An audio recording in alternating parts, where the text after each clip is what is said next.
السلام علیکم۔ اہل محبت آزمائے بھی جاتے ہیں۔ ایک صحابیہ رضی اللہ عنہا کا عجیب واقعہ لکھا ہے کہ ان کی شادی ہوئی، اللہ تعالیٰ نے ان کو حسن و جمال بھی عجیب دیا تھا، اور شادی بھی ایک بڑے امیر کبیر صحابی سے ہوئی جن کے پاس رزق کی فراخی تھی، ہر طرح کا عیش و آرام کے سامان تھے، میاں بیوی میں خوب محبت تھی اور اچھی طرح وقت گزر رہا تھا۔ بیوی اپنے خاوند کی خدمت بھی کرتی اور انہیں خوش بھی رکھتی، دونوں میاں بیوی خوشی خوشی زندگی گزار رہے تھے۔ ایک رات خاوند کو پیاس محسوس ہوئی، اس نے بیوی سے کہا مجھے پانی دو۔ بیوی اٹھی اور پانی لے آئی۔ جب پانی لے کر واپس آئی تو خاوند سو چکا تھا۔ وہ پانی کا پیالہ لے کر کھڑی رہی، حتیٰ کہ جب خاوند کی دوبارہ آنکھ کھلی تو دیکھا کہ بیوی پانی لے کر کھڑی ہے۔ وہ بڑے خوش ہوئے، انہوں نے اٹھ کر پانی پیا اور بیوی سے کہا کہ میں اتنا خوش ہوں کہ تم اتنی دیر پانی کا پیالہ لے کر میرے انتظار میں کھڑی رہی۔ آج تم جو کہوں گی میں تمہاری فرمائش پوری کروں گا۔ جب خاوند نے یہ کہا تو بیوی کہنے لگی کیا آپ اپنی بات میں پکے ہیں کہ جو میں کہوں گی آپ پورا کریں گے؟ کہنے لگے ہاں، پورا کر کے دکھاؤں گا۔ کہنے لگی اچھا، پھر آپ مجھے طلاق دے کر فارغ کر دیجئے۔ اب جب طلاق کی بات ہوئی تو یہ صحابی بہت پریشان ہوئے کہ اتنی خوبصورت اور سیرت، اتنی وفادار اور خدمتگار بیوی کہہ رہی ہے کہ آپ مجھے طلاق دیجئے۔ پوچھنے لگے بی بی کیا تم مجھ سے کوئی تکلیف پہنچی ہے؟ کہنے لگی بالکل نہیں۔ بی بی کیا میں نے آپ کی بے قدری کی؟ ہرگز نہیں۔ کسی امید کو توڑا ہے؟ کوئی بات آپ کی پوری نہیں کی ہو؟ نہیں، ایسی کوئی بات نہیں۔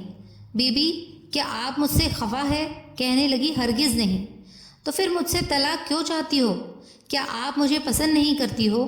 کہنے لگی یہ بات بھی نہیں، پسند بھی بہت کرتی ہوں، محبت کرتی ہوں، اسی لیے تو خدمت کرتی ہوں۔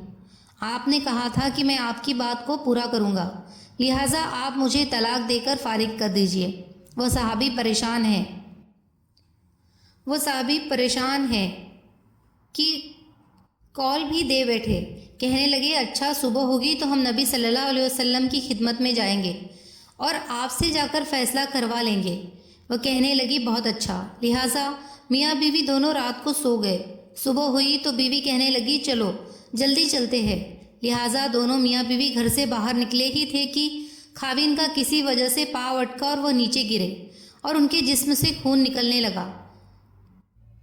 بیوی نے فوراً اپنا دوپٹہ پھاڑا اور خاوند کے زخم پر پٹی باندھی اور ان کے جسم کا سہارا دیا اور کہنے لگی چلو گھر واپس چلتے ہیں، میں آپ سے طلاق نہیں لیتی۔ وہ حیران ہوئے کہ جب تم نے طلاق کا مطالبہ کیا تو نہ مجھے اس وقت سمجھ میں آیا اور اب کہتی ہو کہ طلاق نہیں چاہیے تو نہ اب مجھے سمجھ میں آ سکا۔ کہنے لگی گھر تشریف لے چلے، وہاں جا کر میں آپ کو بتا دوں گی۔ جب گھر جا کر بیٹھے تو کہنے لگے کہ مجھے بتاؤ تو صحیح کیا بات ہے؟ کہنے لگی آپ نے کچھ دن پہلے نبی صلی اللہ علیہ وسلم کی حدیث سنائی تھی کہ جس بندے سے اللہ رب العزت محبت کرتے ہیں اس بندے کے اوپر اس طرح پریشانیاں آتی ہیں جس طرح پانی اونچائی سے ڈھلان کی طرف جایا کرتا ہے۔ میں نے نبی صلی اللہ علیہ وسلم کا فرمان سنا تو میں دل میں سوچتی رہی کہ میں نے اپنے گھر میں کوئی پریشانی نہیں دیکھی، کوئی غم نہیں دیکھا، کوئی مصیبت نہیں دیکھی، تو میرے دل میں خیال آیا کہ میرے آقا کی بات سچی ہے۔ ایسا تو نہیں کہ میرے خاوند کے ایمان میں فرق ہو، میرے خاوند کے اعمال میں فرق ہو۔ میرے خاوند سے اگر پروردگار کو محبت نہیں تو میں اس بندے کی کیا خدمت کروں گی؟ اسی لیے جب آپ نے کہا کہ میں تمہاری بات پوری کروں گا تو میں نے کہا کہ میں اس بندے سے طلاق چاہتی ہوں جس سے میرے پروردگار محبت نہیں کرتے۔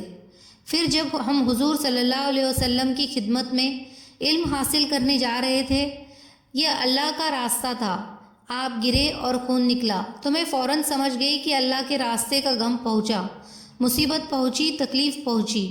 یقیناً اللہ تعالیٰ کو آپ سے پیار ہے اور اللہ تعالیٰ نے آپ کو اپنی ناراضگی کی وجہ سے خوشیاں نہیں دی ہوئی، بلکہ اللہ تعالیٰ کو آپ سے محبت ہے۔